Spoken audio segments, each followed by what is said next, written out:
Bhāgavate Vāsudevāya. Om Namo Bhagavate Vāsudevāya.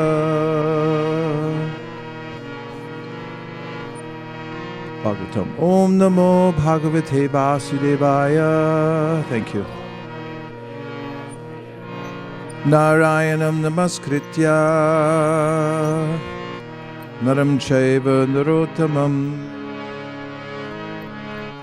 Devim Sarasatim Vyasam Tato Jayam Udiraye. So who could say what that verse means? Yes, Prabhu? Before telling about the recitation of Srimad Bhagavatam, you've got to get a mic.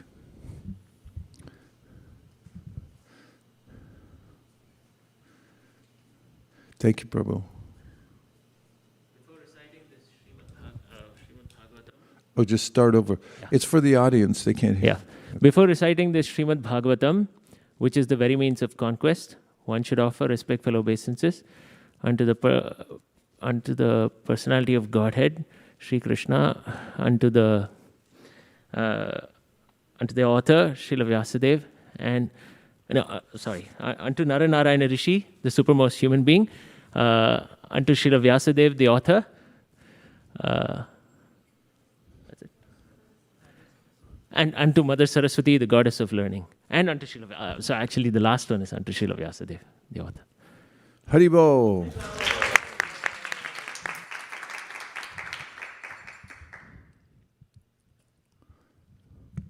So look at Canto 2, Chapter 1.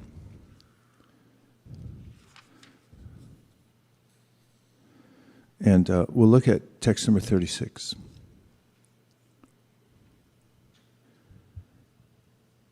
Vayamsi tad-vāg-visargo vichitram Manur manisha manujo nivasaha Gandharva vidyadhara charana apsara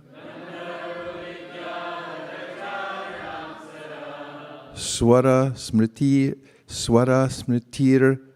asurani kavirya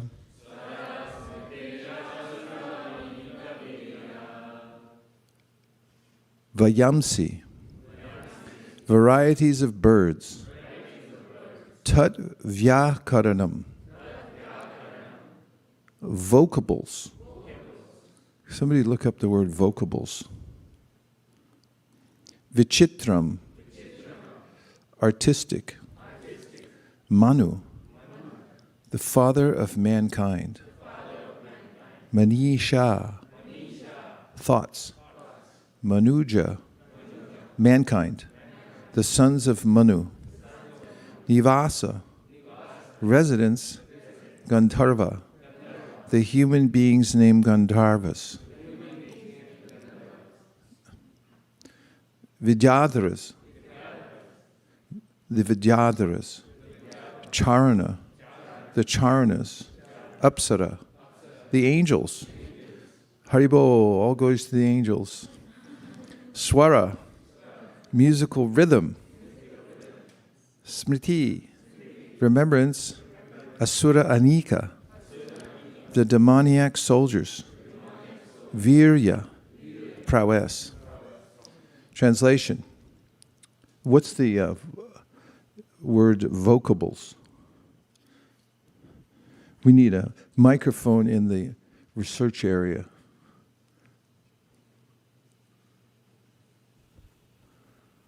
It's a word composed of various sounds or letters without regard to its meaning, or also a word especially with reference to form rather than meaning. And where does that come from? It comes from the Latin word vocabulum, which comes from the word vocare, which is to call. If you look at etymology, does it go back to There's no Bach? etymology for this word. There's nothing vocables. Okay. Vocal, look up vocal in etymology dictionary. It's just plural.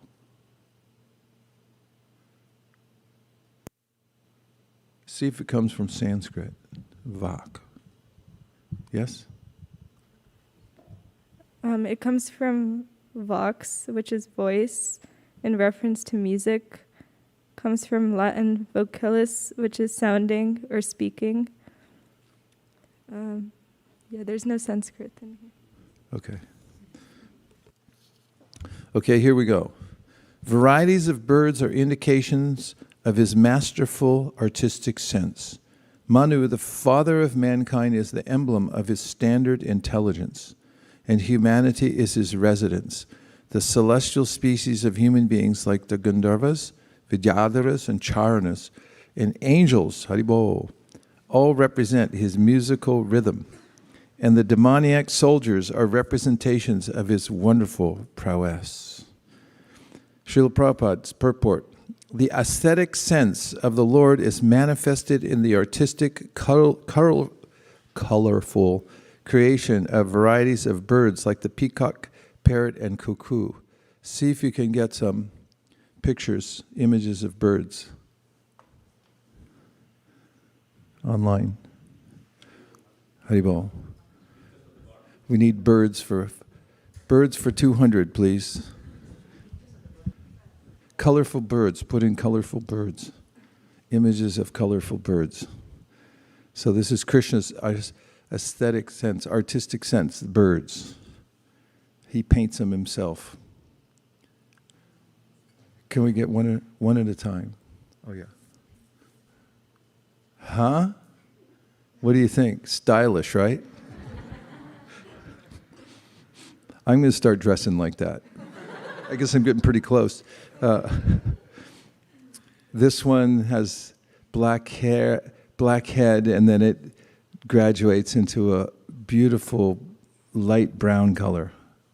A nice shape of the head, looks very svelte and kind of powerful, doesn't it? Isn't that a good look?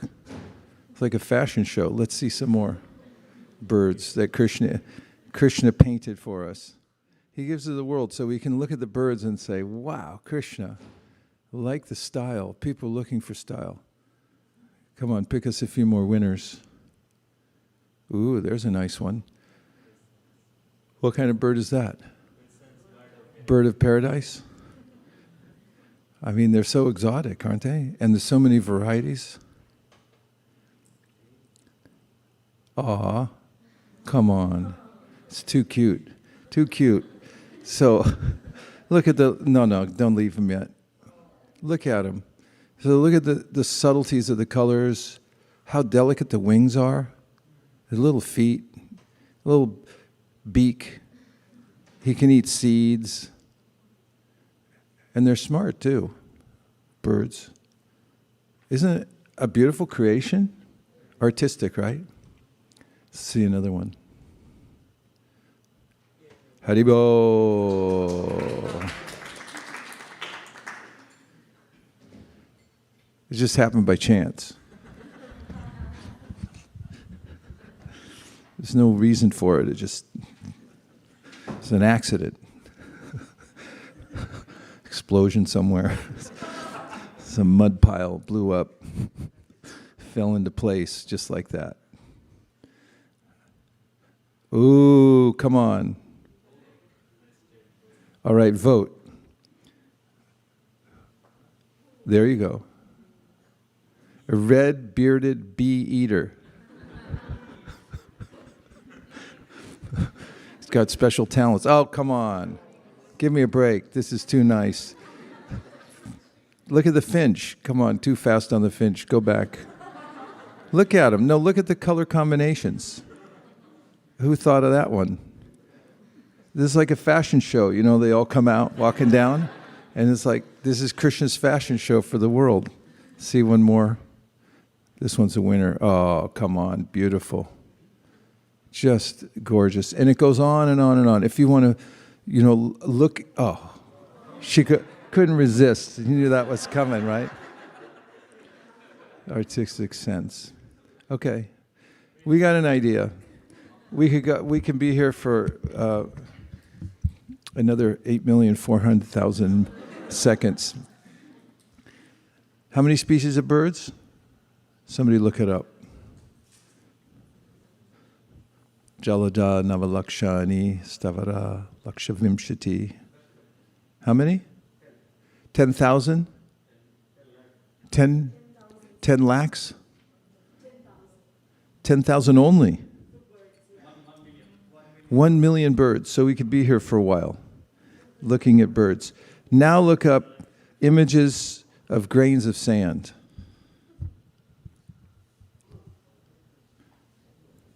Images, grains of sand.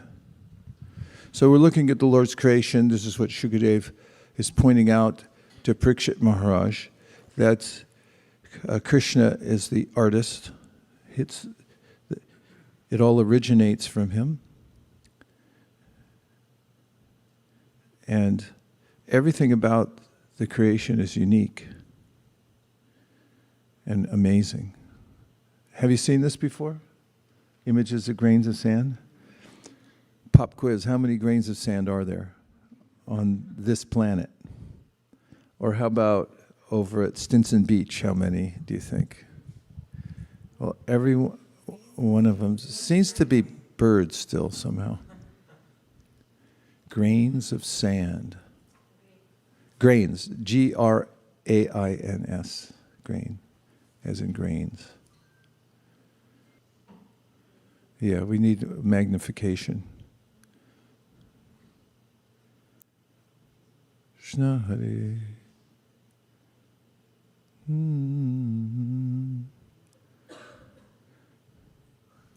Somebody maybe turn out the lights so we can see this better.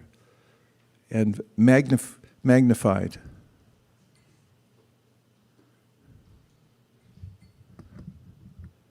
It's like a field trip. We're taking a field trip.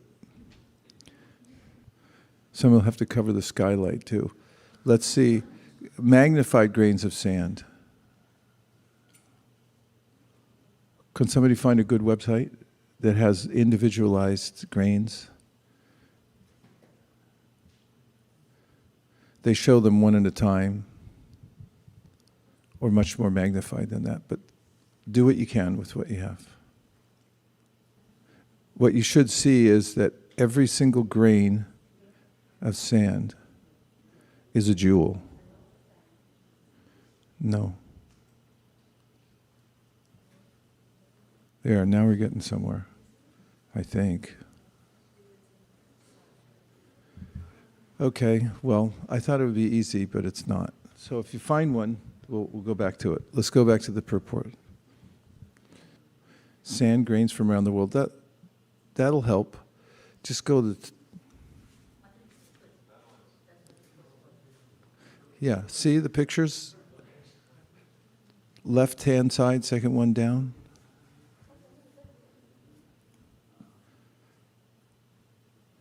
We've got in the Sahara Desert. There we go.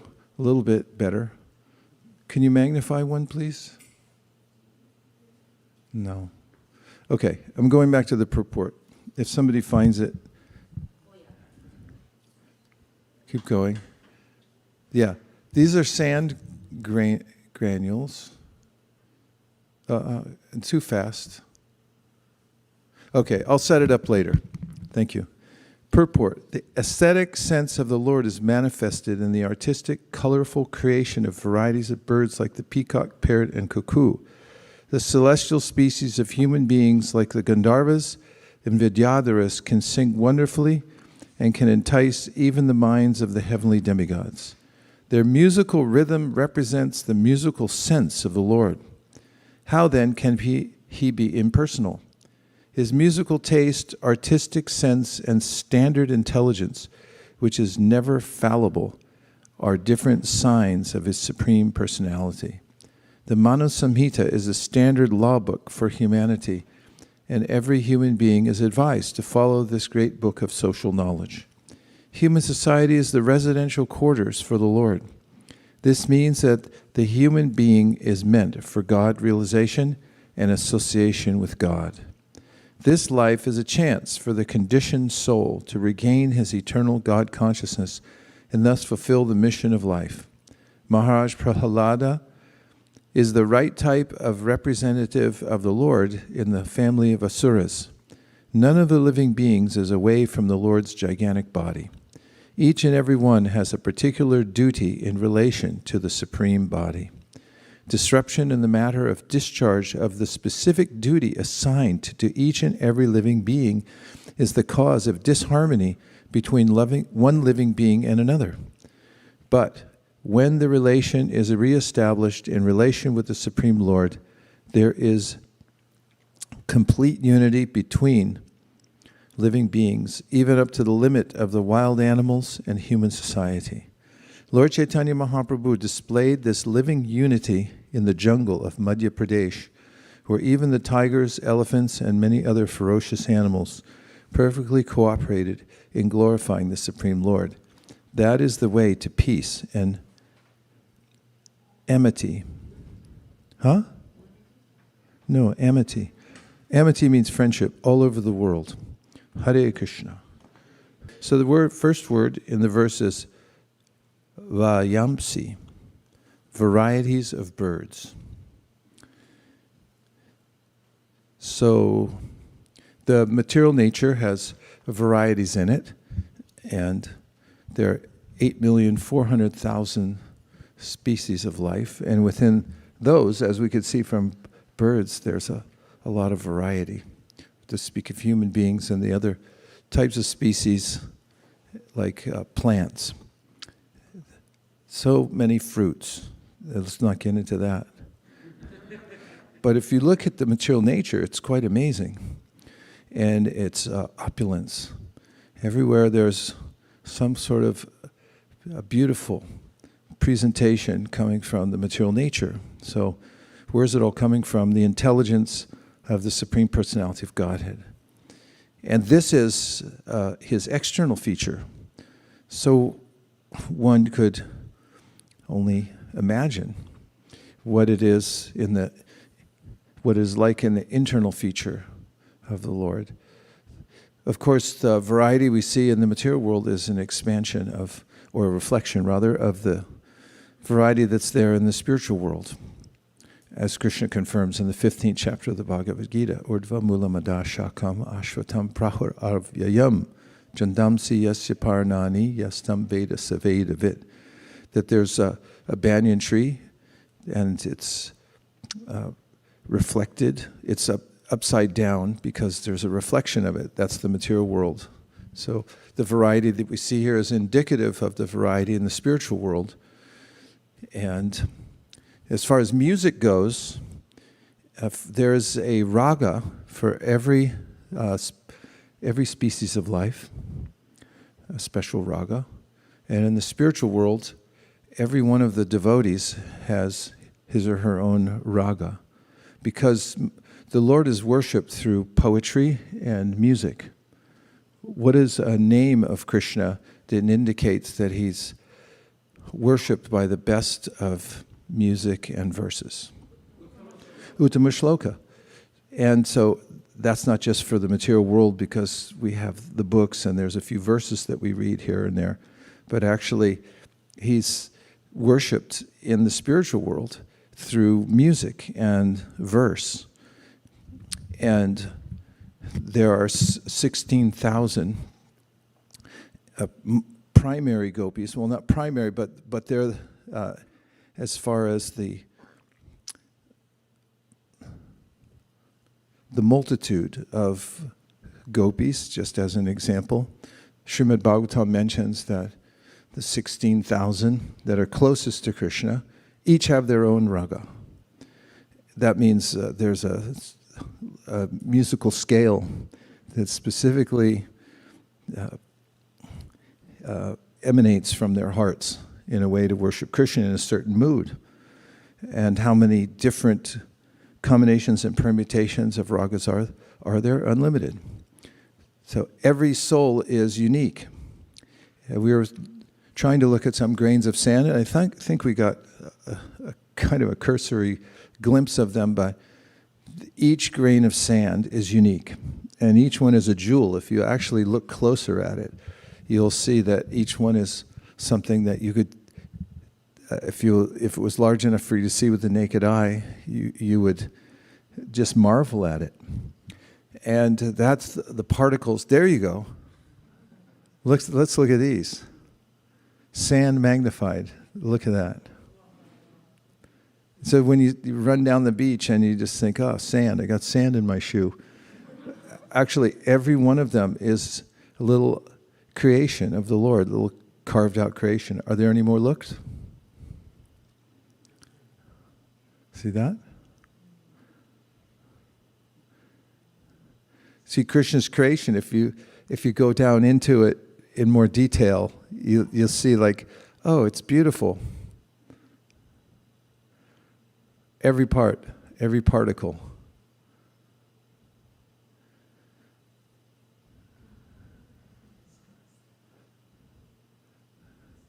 So, thank you for finding that. So every soul is unique also, and it has a way to express itself. And all the variety in the spiritual world is meant for Krishna's enjoyment. Eko bahu shyam. The one has become many. Why? For enjoyment. The whole purpose of the world is for enjoyment. But the crux of the matter is, whose enjoyment is it for? So if I try to independently enjoy the variety, then I become frustrated because I can't actually connect with it. But when I connect it with Krishna, when I see it as part of Krishna and as a glorification of Krishna, and whatever variety there is, I offer to Krishna, then I become I have a proper relationship with the variety, which means that devotees always have something to do.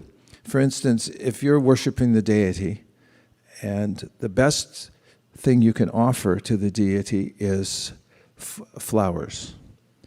Flowers make deity worship opulent. So if you just have one kind of flower all the time, like we used to have at ISV in the old days, kids, we used to have just carnations, and they were really scrawny.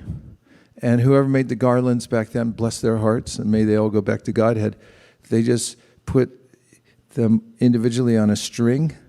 And because we had no air conditioning back in the old days, kids, when things were rough, and they'd put those garlands on the deities. And it was so hot inside that little temple room. How hot was it, Vaiśeṣika Das? It was so hot that those garlands, by afternoon, they were all shriveled up. And you look at the Lord, and he just had these little shriveled garlands. You could just see mostly string and a few little dried up carnations on it. And then we'd offer the garland to somebody here, and they're like, ow. So as we became more developed, then we got more flowers. And now if you see the garlands, you'll find an artistic offering. The devotees get together and they're meditating on it 24 hours a day, how to make such nice garlands for the Lord. And then there's devotees. All they do is they go buy flowers, the best kind of flowers. And if you live on a farm, like we were just in France, and we were at New Mayapur, and they were talking about their roses. There's one devotee, and we were driving past that, so we were actually leaving France. We got a chance to look around a little bit more, and the driver said, this is where the devotee lives who takes care of the rose gardens.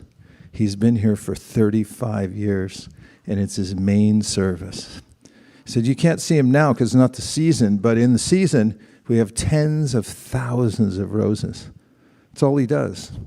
Cultivate all these different kinds of roses for Krishna. And then, they're offered to the deity. And so when we have this connection with devotional service, we can offer all the variety to Krishna and appreciate it. Artists, they paint a picture of Krishna, and then they include the different kinds of birds. And in the Bhāgavatam, many of the flora and fauna, the varieties therein are mentioned. And so the artist can enjoy making these pastimes come to light and they include all the variety within them. And when you come into a Hare Krishna temple, then there's lots of variety. What are some of the varieties of sense engagement that you get in a Hare Krishna temple? Let's name 5. Okay, you get to smell a flower. I mean, how often do people walk up to you in your office building at the cubicle and go, "Here, smell this"? maybe back in the old days. But let's say any office or any other place, nobody brings you a flower, right? Not lately? Okay, what's another kind of sense connection we get to Krishna in the temple? Prasadam. Like, name a few varieties of prasadam. Halva. Everyone in unison. Halva. Any other thing? Samosa. Kheer. Gulab jamun. How about kachori? Haribol. So if you look at the Chaitanya Charitamrita, you find the varieties of prasadam that Shachi cooked for Lord Chaitanya Mahaprabhu, that Sita Thakurani cooked for Chaitanya Mahaprabhu when just after he took sannyas. He wanted to go to Vrindavan. He was so intoxicated in love of God that Nityananda tricked him. He said, Mahaprabhu said, "Let's go to Vrindavan," and he was wandering down the trail. So then Nityananda Prabhu started a conspiracy. He enlisted some of the cowherd boys that were around. They're just herding cows, and he said, "If he asks you where the path to Vrindavan is, tell him this way," which was the path right back to Advaita Acharya's house. Of course, Vrindavan would have been a long trek. Nonetheless, Mahaprabhu had no conception of time and space because he was absorbed in love of God. And so when he asked, "Which way to Vrindavan?" they said, "This way." And then Nityananda shepherded him all the way down to where Advaita Acharya's house was, adjacent to the river. And of course, it was apparently the Ganga, but Chaitanya Mahaprabhu saw it and said, "I'm in Vrindavan, it's the Jamuna," and he dove in. So then Advaita Acharya came up on a boat, and Mahaprabhu said, "What are you doing here in Vrindavan?" And then he realized, Nityananda tricked me. And Advaita Acharya said, "Actually, there's a confluence of the Ganga and the Jamuna here. They merge upwards and they come down through this section. So actually, you did bathe in the Jamuna. And wherever you are, my Lord, that's Vrindavan. So you're in Vrindavan." Nonetheless, he gave some dry underwear to the Lord. So sannyasi at that time just wear some simple cloth. And then he said, might as well come and eat. So he invited Mahaprabhu to come. And when we sing this song, Ekadina Shanti Pure, Prabhu Vadvetera Gare, Dui Prabhu Bojani Boshilo, Shakori Ashvadana, Prabhu Bole Bhakta Gana, Eshak Krishna Asvadhilo, Heno Shakashvadane, Krishna Prema Aishe Mane, She Preme Koro Ashvadan, Jada Buddhi Parihari, Prasara Bojana Kori, Hari Hari, Bolo Sarvajan, Hari Hari, Bolo Sarvajan. Mahaprasadi. Picnic area. Okay, so Ekadina Shantipure. One day in Shantipur, Prabhu Advaita Gare, then Chaitanya Mahaprabhu went into the house of Sri Advaita Acharya because it was a conspiracy. He had shepherded him there, and he came in. And two lords were there, Lord Nityananda, Dui Prabhu, Bojani Boshilo. So they came there to take prasad. And Shachi Devi had, Sita Thakurani had prepared different kinds of shak, which is spinach or green leafy vegetables. And when Mahaprabhu began to take this prasadam, he was so enlivened by it that he was making these declarative statements that if you eat this, you'll get this kind of spiritual benediction. If you eat that, go back to Godhead. If you eat this, you'll become a great Sankirtan devotee. Each one of the different types of shak, he said, just by this, you'll attain perfection in life. And jada buddhi parihari prasada bhojana kari. So by taking this prasad, you overcome jada buddhi. Jada buddhi is a horrible disease. It means that your mind becomes like a stone, because you're hearing all about the activities in the material world and meditating on, I want a stone house. I have to live in that neighborhood in this stone house. Then I'll be happy. And then your mind becomes like a stone. And so when you take prasadam, then you're released from that jada buddhi. And so everyone should take prasad and chant Hari Hari. So prasadam, that's another unlimited variety that we get of enjoyment in the spiritual world. So how can the Lord be impersonal if there's so many musical presentations, rhythm, and so forth? Now we'll take some reflections from the purport. Hare Krishna Prabhu. I don't remember exactly. In some purport, Prabhupada mentioned that in all the oceans, he talks about the milk ocean, the liquor ocean, all over the 7 samudras. And he also says that the ocean that we see, the saltwater ocean, also has gemstones. So I don't know if it was in Bhāgavatam. He would know better. But after that, I went online and searched up a couple of years ago, magnified sand. And then I found these pictures. I was I was just thinking that what is said in Bhāgavatam, that there are gemstones. There are gemstones even in the saltwater ocean, but it's just that we can't see them. And when you magnify them, you can actually see them as gemstones. Just want to mention that. Everyone please say Gauranga. Thank you. So that's a good realization.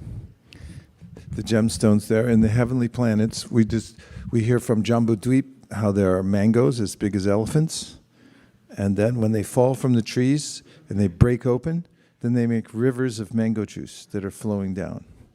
And as the mango juice mixes with the soil along the banks, it's a rarefied kind of soil, so it makes gems, beautiful gems. And the people are so opulent there that they don't even pick them up because it's not a big deal. It's just gems. So, yasya prabha prabhabato jagadandakoti kotishva shesha vasudhari vibhuti binam tad brahma nishkalam anantam ashesha bhutam govindamadi purusham tamaham bhajami. Let's look at that verse. Yasya prabha prabhabato jagadandakoti. What verse number? Brahma Samhita. Guess. Try to guess. 40. Okay. That was a really good guess. Okay, Brahma Samhita number 40, please. Yasya prabha prabhavato. So in this verse describes how from the Lord's energies, his effulgence, then there are manifestations appear everywhere of unlimited variety. So you might think, how does that happen? Yeah, translation of purport. And so Prabhupada mentions how if you look at the sun and how it hits the earth, and as soon as spring comes, the sun is increasing, and all the different varieties come out in your garden because of the influence of the sun. Everything becomes manifest. So similarly, by the effulgence, the powerful rays of the Lord's body, then all the opulences in the universe become manifested. Okay, any other points? Yes. Okay. I was just thinking that, we have such good artists here in the material world also, we see so many devotees also, but usually here they have to really think, make a lot of effort, think about how to do it, and probably they'll make some draft and then make mistakes. But for the Lord, I'm sure it must be so effortless. I don't know, I was just trying to think how so many colorful words, I'm sure he never sat and designed them and then. So I was just thinking it's so like wonderful. Right. It's parasya shaktir vivadaiva shuyate swabhavika jnana balakriyacha. This is mentioned in the Shastra that the various energies of the Lord are working automatically. And so Krishna is known as Satya Sankalpa. Any kind of a sankalpa that he has becomes manifest. So it's automatic that if he desires to see a particular creation, then it becomes reality.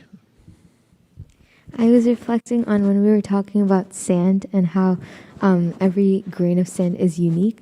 I was thinking on a biological level of humans and how on a nucleotide level, we all have like the same nucleotides, G, A, T, C, but then the order in which it's placed is what makes each of us unique, and that also gives us a sense of individuality. And I was thinking about how like we are like part and parcel of Krishna, and we all have a soul, and that all makes us devotees, and that also makes us very similar to one another.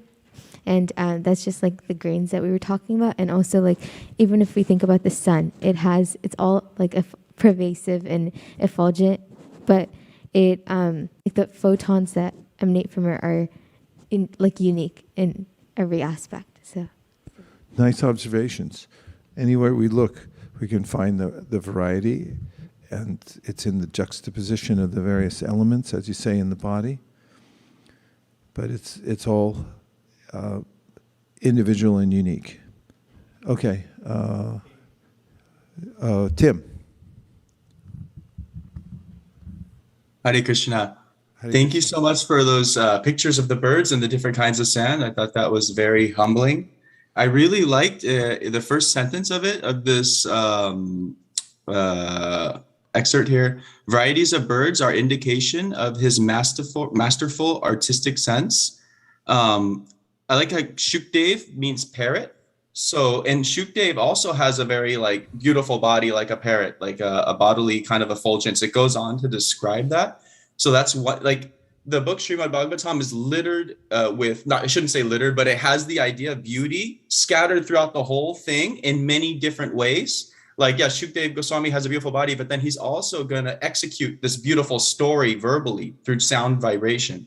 So, I mean, it's just like beauty in so many ways to someone who is in need of it. And there's another way of beauty, like compassion. Like, he's got a beautiful body. He's, it's like beauty in so many different, I guess the word is like rasas or flavors. But yeah, that's just something that came to my mind. Yeah, really beautiful observations. And as you mentioned, it's a necessity for the human soul. Prabhupada brings this out in various purports that we can't live without aesthetic beauty. For instance, he says open areas, parks and things. Even urban developers know, at least they should, that it should be designed in such a way that it can uplift the soul. This is why you have parks. I'm always amazed when I walk through Washington Park, which is right near where I live. So there's a 5-minute walk. And those who maintain the park have their own compound, and that's all they do 24 hours a day, is maintain the one park so that it's beautiful. And you think, well, what's the purpose of that? You can't rent that out. It's just like anyone can come and hang out there. That doesn't sound very good. We should make money from this somehow. But we have to have it, some aesthetic beauty. And the Bhāgavatam is described, tad-vāg-visargo janatāgha-viplavo yasmin prati-ślokam abaddhavaty nāmāny anantasya yaśo ṅkitāni yat śṛṇvanti gāyanti gṛṇanti sādhavaḥ. That it's a presentation that comes from the spiritual world and talks about the unlimited varieties of names and qualities and forms of the Supreme Personality of Godhead. Ultimately, that's the only kind of variety that satisfies us. What we're looking at in the Bhāgavatam now is the Lord's external creation. And if you look at it just as the external creation and you try to enjoy it, for instance, when I was a kid, one of my dreams was to go to every beach in the world and surf. Not that I was a surfer, but I just I liked the idea. And in fact, there was a movie that I saw that inspired me. It was called The Endless Summer. And it was this group of surfers, and they just went around the earth. And they'd go to, wherever it was summertime, they'd be there with their surfboards surfing. And I thought, now that's a good idea, to go to every beach. But ultimately, it's just an interaction with the elements when the surfers are doing that. There's a way in which we just read this morning, Krishna said, Yehi samsparshaja bhoga dukayonaya evate adyantavanti konteya nateshu ramate buddha. This sparsha, I jump in the water, I feel good, and then I surf and I feel some exhilaration going down the wave, and people look at me and say, wow, you're a surfer, and then I feel some sense of false ego. And in this way, I'm sort of touching the material energy, but with my own idea, my own agenda on my endless summer. And ultimately, it like everything else, it has a beginning and an end, and therefore it's not pleasurable. But if we take the same principle in devotional service, as Shukadev's going into here, and saying, you look at the world in a different way. You see it as the body of the Lord. Everything on it as an aspect of His magnificence and His design sense and artistry. And see how it all fits together and how it's all part of Him. Then there's a permanent sense of happiness. Then it becomes devotional service. The universal form is an imaginary form. Yes, it's the external energy of the Lord, but we connect it by seeing it as the body of the Lord, as Shukadeva Goswami is pointing out. It's like an external feature, but even that is amazing, and that can be seen in relation to the Supreme Personality of Godhead. Then it becomes unlimitedly satisfying to the heart when we connect it. Okay, a couple more? Yes. We'd like to purchase a microphone. Yes, I was amazed that there are so many ragas in the spiritual world, that every devotee, they have their own raga, unique raga with Krishna, in relationship with Krishna. So it means that here, also in material world, that every devotee, they have their unique relationships with Krishna, and we should value it and see it and respect when we see it, like different, like variety of relationships. That's right. And look at different devotees. They're like the sound vibration they make. You know, different kinds of kirtans, tunes they sing, and stuff like that. You know, like, oh yeah, that's such and such Swami. He sings like this. You know, there's especially there's some bhava there, some expression that, oh, this is how I like to sing for Krishna. And everybody likes to sing for Krishna in a certain way in the spiritual world. They have their own, you can listen and go like, oh, I know who that is. That's their expression, coming out in that kind of raga. Yeah, you're next. Get him a microphone. I just wanted to comment. I've been thinking about all the ragas and, like when you learn classical singing, depending on which swaras you put together, the ragas change. So I was just thinking in my head that, when usually people who learn music, they'll say, I like this raga more than that. Everybody has their own little mood. But I never connected it that it has something to do with our eternal, or It doesn't necessarily. Oh. In the material world, we have our swabhava, which is based, as Krishna mentions in the 17th chapter at the outset, about how our personality is made of the modes of nature. So I might say, I like jazz. And somebody else says, jazz, I like country. And in my neighborhood, there are people from Hispanic culture, and they really like mariachi music. Do you like mariachi music? We lock you in a room and play it for a while, see how you like it. You're like, stop the mariachi music. And somebody else. And this is because of the combination of modes of nature we have acquired, and therefore I have certain tastes in this world. I say, oh, I like this. It's not necessarily an indication of our spiritual proclivity. However, when we become purified, we should know that then that starts to come through. I've read it for you many times, so I'm not going to do it again. No, I'm just kidding. From the Adi Leela, fourth chapter, 34th verse, the third to the last purport, where Prabhupada says that in the process of purification, a natural propensity to appreciate Krishna in a certain way comes out at a certain level of purification, way past anartha nivritti. So it shows on the external level that we're individual, we have proclivities, but when we're conditioned, it has to do with the modes of nature. It's not necessarily our spiritual acumen or bias, spiritual bias. Prabhu. Hare Krishna, Prabhuji, I was reflecting upon all these varieties which Krishna has created. Like there are so many ways, like so many things Krishna has created. So I was thinking it gives a sense of like if you think about it, it tells us that our position is to be the servant of Krishna, because when we serve Krishna with all this variety, we get more satisfaction. But if we try to enjoy that, like if we offer many different bhogas to the Lord, so we feel more satisfied. But if we try to enjoy that, so then we will fall sick. So all these varieties are there for the enjoyment of Krishna, and we in the mood of servant, the best is to like offer it to Krishna, then we can become happy. And if we try to like enjoy these, and we cannot enjoy also, like, and this gives us a sense of that we are Anu and he's Vibhu. Like he can, like there are so many, each jiva has their raga, and Lord can like remember each of them. Like he knows everybody, like who's singing, but we can't do that. So it is all meant for Krishna's service and his. So how many offerings a day are there at Jagannath Puri? Chapana Boga. What? 60? 56. So if I understand you correctly, you're saying you can't eat 56 times a day, right? These are something only a Rukrama can do. In fact, Chaitanya Mahaprabhu, he used to receive offerings from the devotees.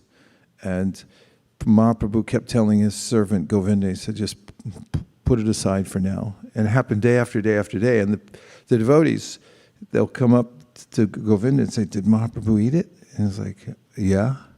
And they did he like it? He's like, yeah. And then Govinda came back to Mahaprabhu after some time and he said, I really feel terrible. I'm lying to all the devotees because I can't hurt their feelings. And every time I give you an offering, you're just putting it aside. And what am I going to do? And that's the plight of a servant. You get the brunt of it. Like once Prabhupada was getting all these invitations, and he'd say, go talk to my assistant, Hazan Saduda.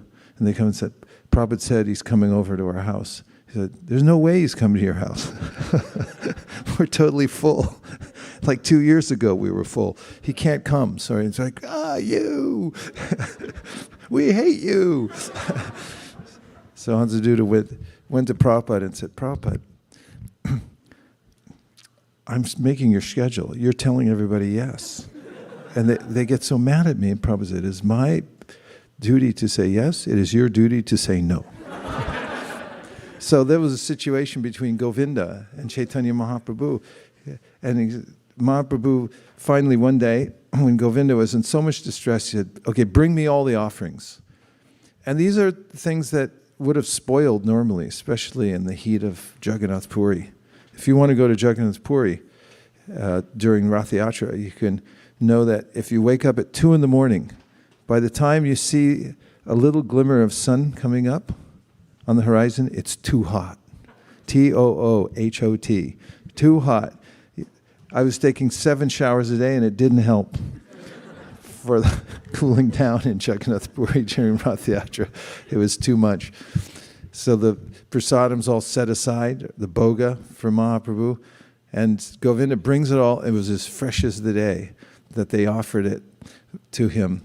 And then he started eating. He just sat there and ate. And huge plates full, bags full, and taking all of it. And then he finished, and Govinda said, he said to Govinda, anything else? That's it? That's all? So that happened also during the Mahaprakash, when Chaitanya Mahaprabhu sat on the altar at Sri Vaiśeṣika's house, and then he manifested, okay, I admit it, I'm the Supreme Personality of Godhead. Because up to then he was being coy. He was like, no, don't say that. And finally he sat there and he's like, okay, bring me offerings. And there were more food, just like Krishna when he became Govardhan Hill. Anior, feed me, more, come on, hurry up. And so they were bringing him like big bunches of banana. They had to bring it in on a truck practically. It's like, here's the bananas. We took down a whole grove. Mahaprabhu ate them all. Anything more? It's like big jugs of milk, he drank them all. Anything more? So Krishna is like that. He can take unlimitedly. But as you were saying, Prabhu, just take little. You want some prasad? Little, that's all I can take. One gulab jamun, that's it. I can't take more than that. I'll be out of work for a week if I do. But Chaitanya Mahaprabhu can take all of that and unlimitedly. So he says, Bhoktaram yagatapasam. If you want a place to offer, we're offerers, we're not takers. So we get satisfied, as you can see here at ISV, when we have these Kṛṣṇa 10, Kṛṣṇa 9, Kṛṣṇa 8, everyone's going, God, finally a place I can just put all my money. Because I hate it. I hate all this money. It's driving me crazy. It's like, okay, I have, 5 million. It's not enough. And then it's like, the tax guy wants most of it. And, and then the kids, and then, Uncle Charlie and Dilip back in India. He's got to have an operation, knee operation. He wants it. I'm the only one in the family can pay for it. And he's just going crazy. And Kṛṣṇa 9, Kṛṣṇa 8. It's like, yes! 10,000 sets of Bhagavatams. And it's like, finally, somebody can take the money. I feel satisfied. So Krishna's like that. He's the Bhoktaram Jagatapasam. He said, if you want to know where to appreciate, if you want to know where to put all your resources, just give it to me. I can digest it, and then you'll light up. You'll become happy because you're my part and parcel. Otherwise, don't try to keep it. Don't touch any of it. That came up in the chapter of Bhagavad Gita we read, right? Krishna said, Brahman yadaya karmani sangam tyakva karotiya lipitena sapapena padma patram ivambasa. If you want to live free in this world, who wants to live free and be happy? Making sure there's nobody snuck in here. Okay. If you want to live free, he says, then consider everything is for me. Brahman yadaya karmani sangam tyakva karotiya. And you renounce, like, this is not mine. This is all Krishna's. I offer to Krishna. Krishna willing, that's not mine, it's Krishna's. I offer to Krishna, it's Krishna's car, Krishna's house, these are Krishna's kids, this is Krishna's money, everything Krishna's.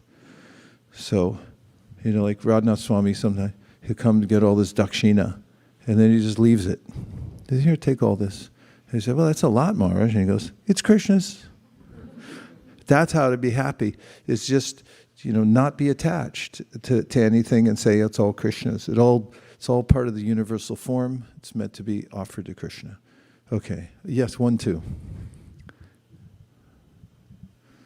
Hare Krishna Maharaj. I like the statement in the purport which Prabhupada wrote, human society is the residential quarters for the Lord. Mm. And initially that was confusing to me, but then Prabhupada clarifies, this means that the human being is meant for God realization and association with God. So this also, you were mentioning that everything is for Krishna. And so this also, I was like... Besides that, in the 11th canto of Srimad Bhāgavatam, in Krishna's teachings to Uddhava, he mentions that he especially, out of all the species of life, he likes humans. So cheer up, everybody. Krishna likes you. He's like, I'm really down. It's like, yeah, but Krishna likes you. Why? I have no redeeming quality. You're a human. He likes humans. Jayati janani vaso devaki janmavado yaruvada parishat swara dorbir asyana dharmam stirachara vijinina susmita shri mukena rajabuddha vaditanam bardhyam kamadevam. This verse mentions that Krishna likes to hang out here with the humans. Janani vasa. This is his residence with the janas, with all the people of the world. So he comes down, janma karma chame divyam evam yoviti takvata, especially because he really just wants to bring out the potential of the soul, and it's especially available in the human being. And so he really likes that. So that's his residence. And he acts like a regular human being. Vidambanam, Kunti says, this is bewildering, that you're the Supreme Personality of Godhead, but hey, you act like a human being. That's really bewildering to me. Okay, there was two hands up. Okay, is that Bhaktin Shraddha? Okay, Bhaktin Shraddha. Hare Krishna Guru Maharaj, please accept my humble obeisances. Maharaj, I was thinking about the statement that you made, which we are talking about, that everything, the varieties are for enjoyment, but then we forget that for whose enjoyment it is.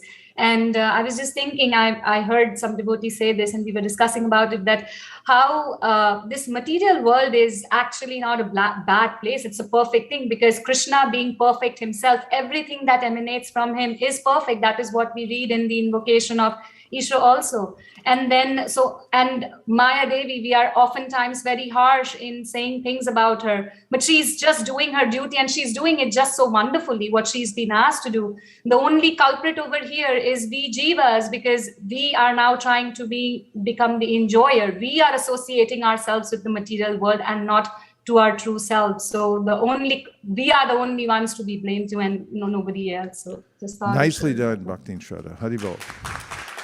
Sadhu, sadhu. Yeah, everything's perfectly in place, and we're the culprits.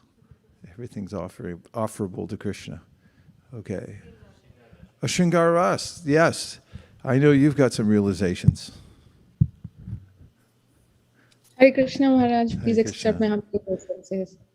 Thank you so much for such a wonderful class. It resonated so much and gives such a clear understanding of how we should see the material world, especially when we see the varieties in the material world and beautiful nature in the material world. So it was very helpful. I have a question. So when we experience something in the material world, we may get some realizations, but those realizations may not actually bring about meaningful change in life. At least that's how it happens with me. So what does it take for one to move from just having realizations to bringing about meaningful changes in our life and transformation in our heart, so that can be reflected in our behavior as well? Yeah, it's such a good question.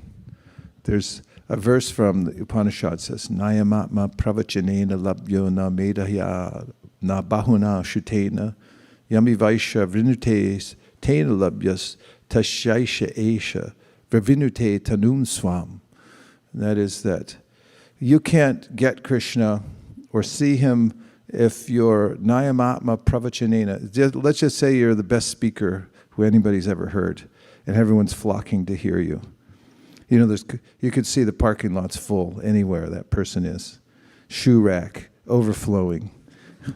Too many people inside to hold the venue. It's such a good speaker. Doesn't matter, you can't get Krishna from that. Nayamatma pravachanena nabahuna shutena. And let's just say that you've heard all the Vedas. You know, you can recite them all. And namedhaya, you're the most intelligent person. You know, anything you bring up, history, you know it, geography, I know where everything is. I mean, I know people like that. You bring up anything, and they just answer the question because their brain's so big. As Havi Prabhu says, you know, Pentium, whatever it is. It's got a Pentium chip in there. So that doesn't mean you're going to get Krishna. Yami Vaisha Vrinute Tanum Swam. He reveals himself to those whom he chooses. So you got to hang around and pray. We don't know. Krishna will reveal himself. Just because you're following everything doesn't mean he's going to reveal himself. It's a individual, everything's an individual case. That's what makes it kind of exciting with a relationship. You never know about that other person, do you?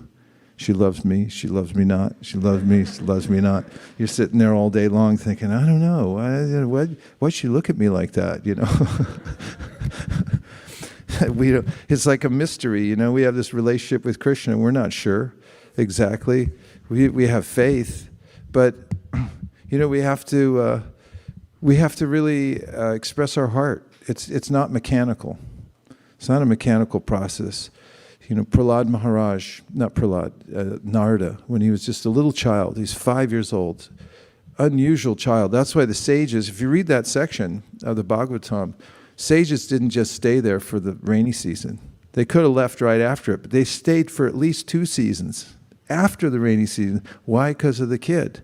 This was an amazing 5-year-old who is totally tuned in to hearing and was, you know, obviously a spiritually charged entity. And so they just stayed there to give as much as they possibly could, and then they left, and then the mother died, and then Narada, as a 5-year-old, went off wandering in the forest, or everywhere. He went to mining fields, metropolises. Is that correct plurality? Or is it metropoli? For 20 points. What's the plural of metropolis? So he went to experience the Lord's creation, then he sat down in this dark, scary forest. He wasn't afraid. And then he meditated the way he had learned. And then he saw Krishna directly. And then he lost the vision.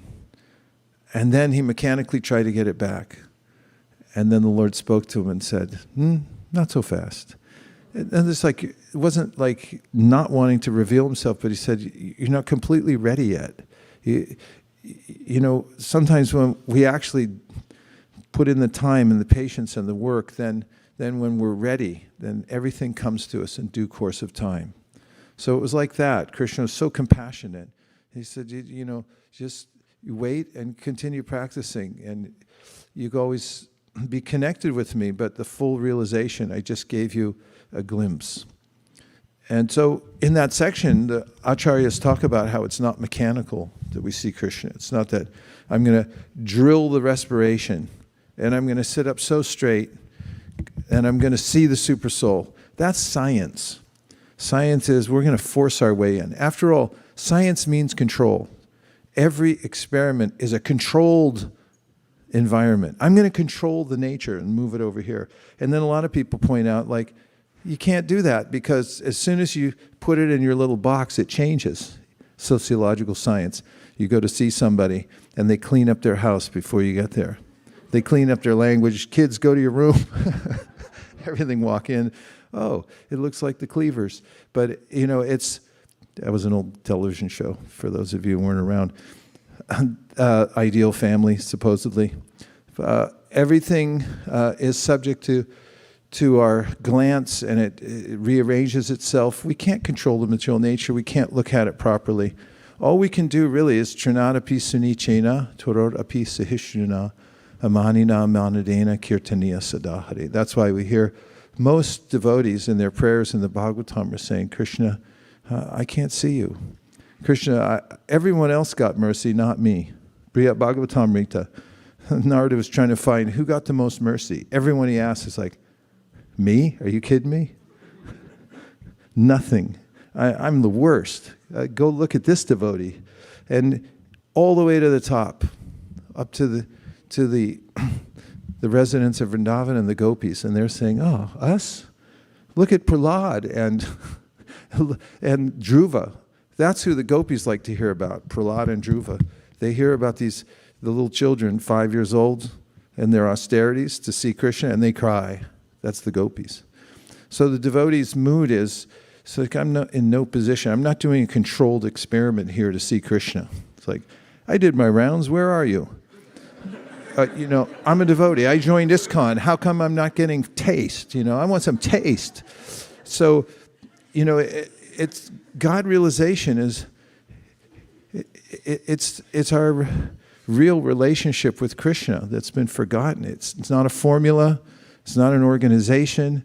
It's a heart-to-heart yearning that I have to have this. It's becoming so real that I give up all my pretense. I don't necessarily give up decorum, but I give up my pretense completely. And Chaitanya Mahaprabhu said, then you can start to see something. To realize it's not by me. It's if Krishna decides to reveal himself to me. So we should feel this intense need to serve Krishna and not even try to see him. Don't try to see God, just try to work in such a way that he'll want to see you. That's the satisfaction of the devotee. And whether he calls or not, then, hey, I'm seeing him through my service. I'm feeling completely connected and satisfied being over here and the other side washing pots right now. I feel more connected than if I was up giving class or leading the kirtan or something else. That's why devotees are described by Lord Shiva. He said that Narayana paraksarvena kutaśchana bhibyati swarga pavarga narakeshu apitulyarta darshina. They don't mind wherever you put them, in heaven or hell. It's the same to them. It's tulya, because their mood is always same thing. Wherever you put them down, they're going to say, how can I serve Krishna? How can I serve the devotees? I'm just here as an add-on. You were going to say? Please. Hare Krishna, Prabhu. Prabhu, I had a question, Prabhu. This morning you mentioned about doing your japa, and you mentioned about the spiritual airplane go to Goloka, and then also that you mentioned about how a devotee thinks that wherever he is or she is, they just have to do their service. So sometimes out of frustration you think that, Krishna, I just want to go back to you. I don't want to stay here anymore. Is it selfish, or is it thinking running away from your service, or how? What should be our mood, Prabhu? We should, Prabhupada writes about this, he said we should want to go back to Godhead. In fact, in 1.2.17, śṛṇvatam swakata Kṛṣṇa, punya śravana kirtana, Prabhupada says that Krishna wants us to come back to Godhead more than we can ever desire. And so why wouldn't we develop our desire to want to go back? It's not a material desire to want to go back to Godhead. And that sense of I'm separated from Krishna, I want to go back to the spiritual world is good, but you can't until we get to 100,000 Bhāgavatam sets.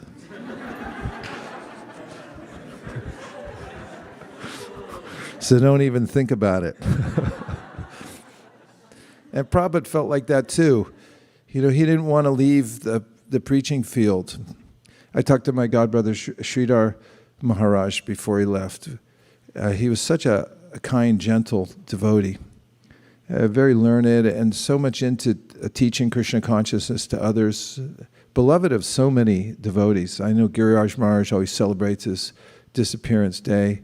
He's really close with Indradyumna Maharaj, and had a special rasa with him. I remember he loved sweets, and before I'd go to Bombay, where he stayed, I used to stop in Hong Kong on my way to India, and then I'd land in Bombay many times.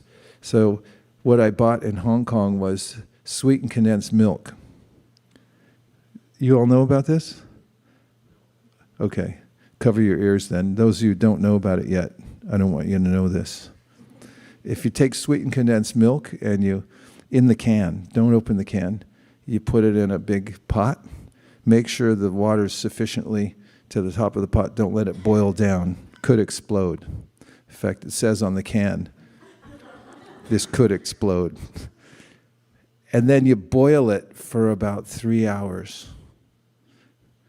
And then what you get inside is ambrosia. You offer it to Krishna, and it's sticky, gooey, caramel, sweetest thing that you've ever tasted on earth. If you add a little pineapple before you offer it to Krishna, then you've got the best treat anybody ever had. Well, Sridhar Maharaj knew this, and I used to boil about 5 cans, and I bring it to him. I just remember, I don't know how I got into this, but it's kind of nice for me to remember. But I remember I got pre-dawn to Bombay, and there were several devotees that were Bombay residents. And he said, what'd you bring us? And that's always the question coming from America. And I got this. So we opened it up in the back room. Everyone was taking the sweetened condensed milk. Now, how did I get onto that? I still can't hear you. Yeah, I have no idea how I got down that road. Do you know? So I remember, it's kind of obscure, but before he passed away, I went with another godbrother to visit Sridhar Maharaj, and we were talking to him, and all the stuff about going back to Godhead, and he said, I just want to stay here and preach with my godbrothers. And he's like, I don't want to leave the battlefield. This is like, So Prabhupada was like that too. He never wanted to, it's so nectarian to be there on the front line of the battlefield somewhere, putting yourself out for Krishna. And that goes to what Bhakti Shraddha was saying earlier. I was thinking of a verse from the 5th canto, first verse of the 5th chapter. It says, Nayam deha bhajam niloke, kashtan kamam arhate vidbhujamye, tapo divyam putraka yena sattvam shudyad yasmad brahma saukyam tvanantam. So if you really want happiness, then you perform divine austerity. You really want happiness. He said everything else is left to the pigs. You want pig stuff? Go ahead, have at it. It's all available to pigs. That's what everyone else gets, just by taking the ordinary fare that's obviously available to everybody, including the pigs. The pigs like it? Why should you want it? You go for what the topmost Paramahamsas want. You go for divine austerity, tapo divyam. So find some place to put yourself out. Tapa means heat. You got to be cooking yourself a little bit. In the material world, we cook ourselves, like we jump in the pot, turn on the water, and then it starts boiling. It's like, hey, how come it's so hot in here? And I'm getting burned. In the spiritual world, we turn up the heat by our service to the Sankirtan movement, and then we actually become purified and ready to go back to Godhead. You can see it in the eyes and face of somebody who's performing divine austerity. They look different. They look spiritually powerful. They look satisfied. They look sober, happy. And if you look at somebody who's into sense gratification, they're loopy. 1 minute this way, 1 minute that way. They're unhappy, emotional, frustrated. It just, you can look at it. Anyarevahur sambhavad, anyarahura sambhavad. Iti shushumadhiranam yenas tabrit chakshre, which basically means, we told you it'd be like this.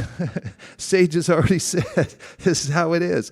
Listen, if you perform divine austerity, you're going to be like this. If you get into sense gratification, even a little bit, if you get all touchy-feely in the material world, and think, I'll just have a little fling here.